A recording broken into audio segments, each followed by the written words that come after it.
I know there were many people who became huge fans of Formula One watching Drive to Survive, and I imagine many of them were first in line this weekend to see Brad Pitt behind the wheel of an open wheel rocket ship.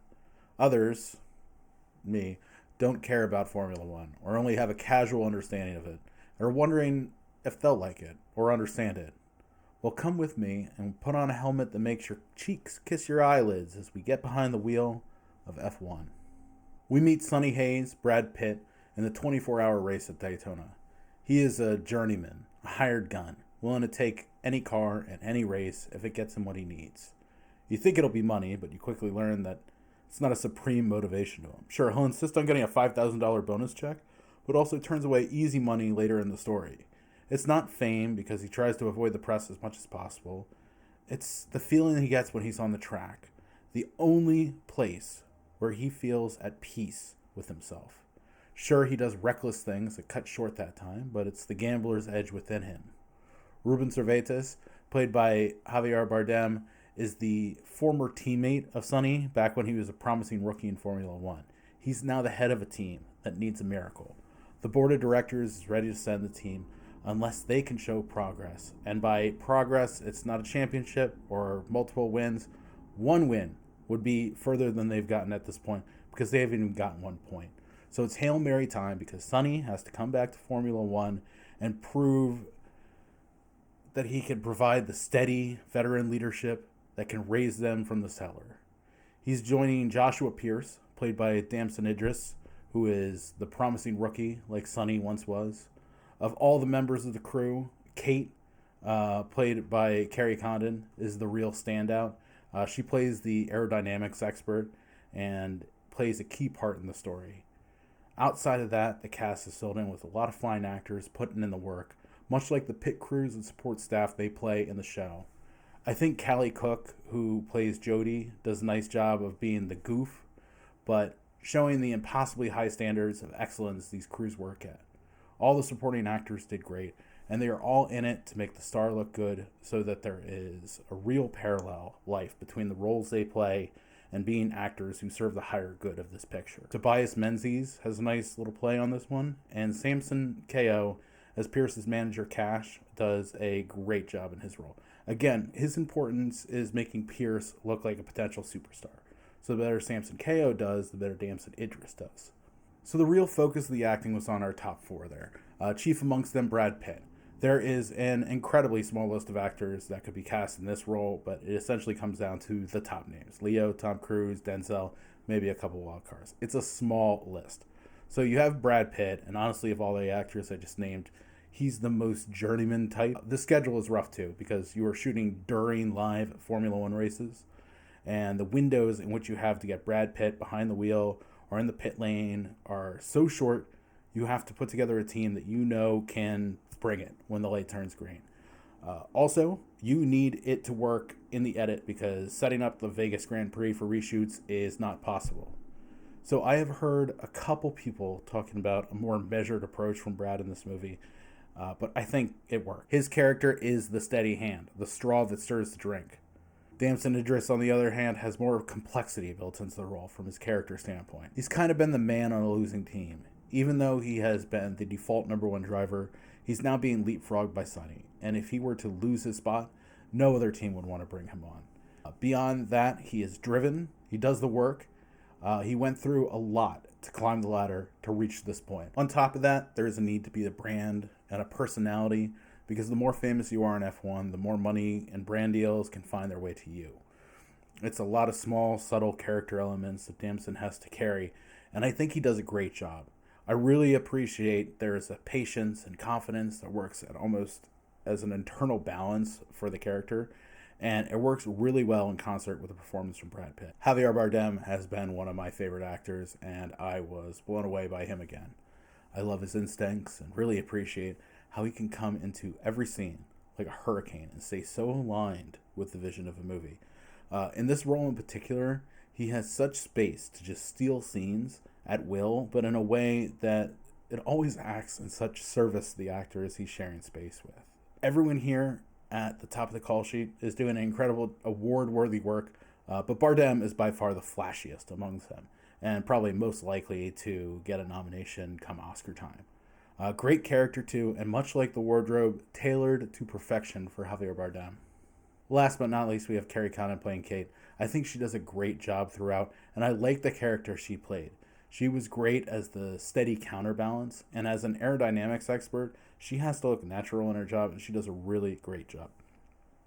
There's been a long history of shoving some beautiful actresses in the role of the rocket scientist and wondering why it didn't work. It's a trope. There are a lot of tropes in this movie, but thankfully this did not fall in there. That's not to besmirch Kerry Condon, who is very beautiful, but before anything, she is a talented actress and someone who can find the way into the character she plays. My one qualm, and it's not with Kerry herself, but the trope that did make it to the final cut, is the will they, won't they sexual chemistry between her and Sonny.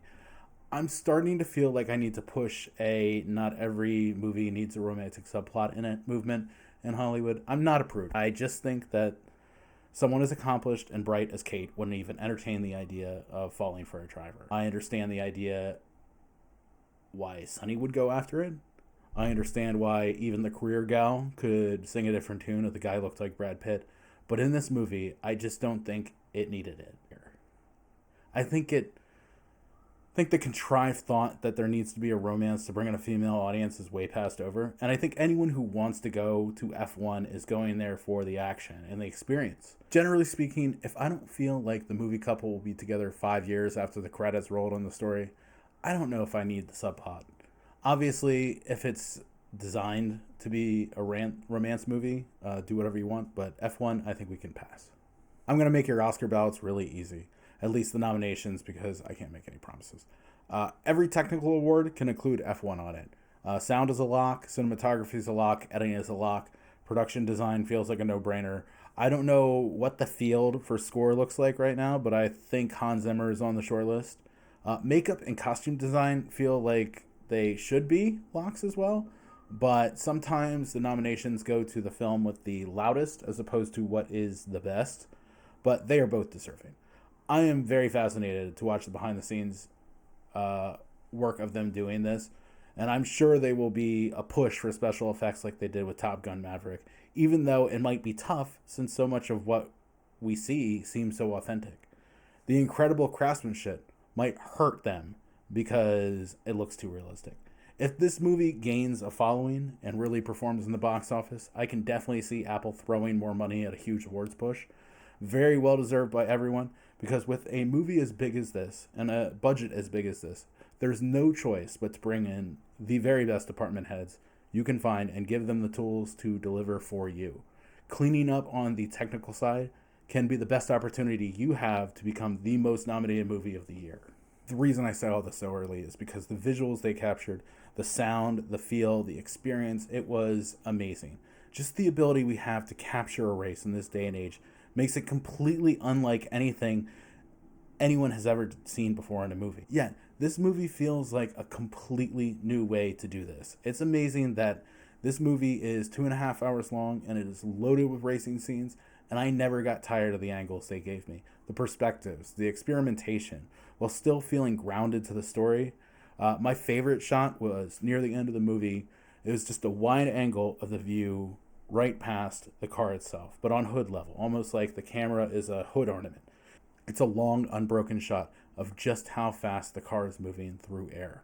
It's amazing how fast it actually is, and it's something you lose perspective of when you watch the rest of the movie. If you watch NASCAR or F1, the camera angles they use are picked to give you a sense of the space over the speed.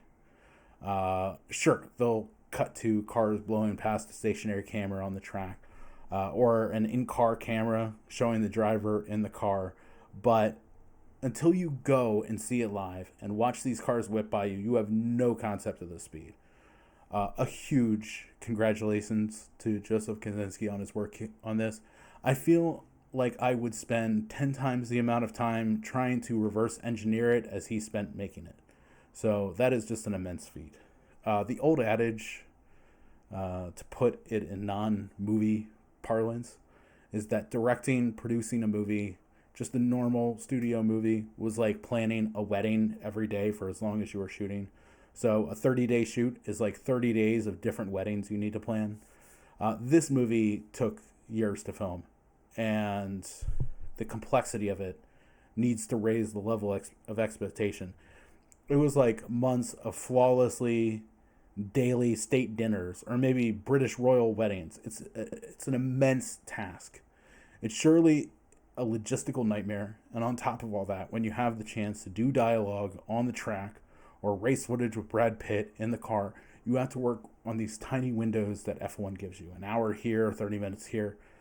Things that would take days, now in an hour. It's part of the reason it's so expensive, because it needs to be. Which brings me around to one of my chief questions when I got my ticket for F1.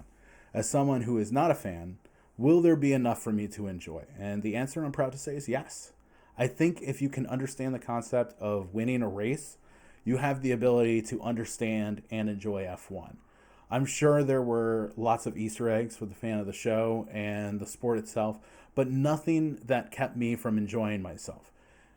Just so you can gauge your level of knowledge against mine, I have never watched Drive to Survive, nor have I watched a full race of F1 or any similar racing.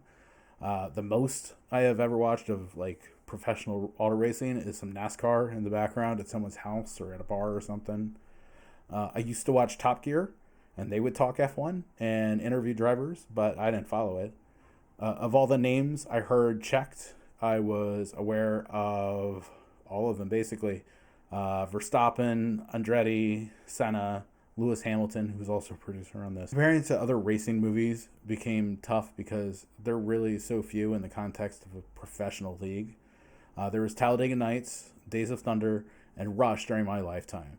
But moreover, the popular version of the race car movie was the character study that merely incorporated racing in it in various degrees. A movie like Ford versus Ferrari or the Fast and the Furious franchise both incorporate driving and racing into the movie, but the difference is not nothing. I really compare the movies that take place in a league to be more in line with sports movies than a car movie. A car movie can be anything. It can be The Italian Job, or it can be Death Race.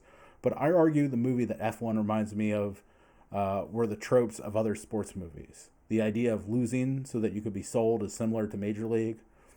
Teaming the rookie with a wily veteran like Bull Durham. You can really see F1 leaning into the tropes of sports movies to make the language of an unfamiliar sport more understandable. And it's because the basics of sports can work across leagues. You could easily make a basketball version of Major League, or a soccer version of Rookie of the Year, or a football version of Bad News Bears. The one thing that makes the difference is that there is no discussion about what the point standings or who is winning the championship is, since the team is clearly in last place, and no matter what they do during the course of the movie, it will stay that way. The question, who's in pole position? The answer, the leaderboard. F1 is a big, huge, exciting summer blockbuster, the likes of Top Gun Maverick a few summers back. It's an original story, cloaked in IP, as opposed to the IP being more important than the story. It's a bit old school Hollywood in the luster of the brightened Apple aesthetic. As far as rating goes, I give F1 the movie an 8.6 out of 10. It just barely misses a spot on the leaderboard. But to be honest, it did the most important thing correct, which is clear the expectations. There has been a major push by Apple in ways old and new to promote this movie, and it already has a huge built-in audience of fans from F1, which should give it a strong opening weekend and hopefully some legs after that. It is sensational, technically, and surely will be a touchstone for car-related movies going forward. Joseph Kosinski does an amazing job bringing the story to life with great acting to complement the tale. The only blind spot is that the script is heavily dependent on sports movie cliches, which drag down the places for exploration. And while the story and the dialogue are both capable, it lacks some of the imagination and magic that can be felt elsewhere in the frame. A for sure recommend from me, though, and I would implore you to see it in the nicest screen available to you, because it would be worth it in a premiere format. Thank you so much for watching, and for anyone who watched and commented on the latest Jurassic World review, I'm glad that it has been so well received. If you haven't seen that yet, you can check it out right here. Thank you so much for watching, and I'll see you next week.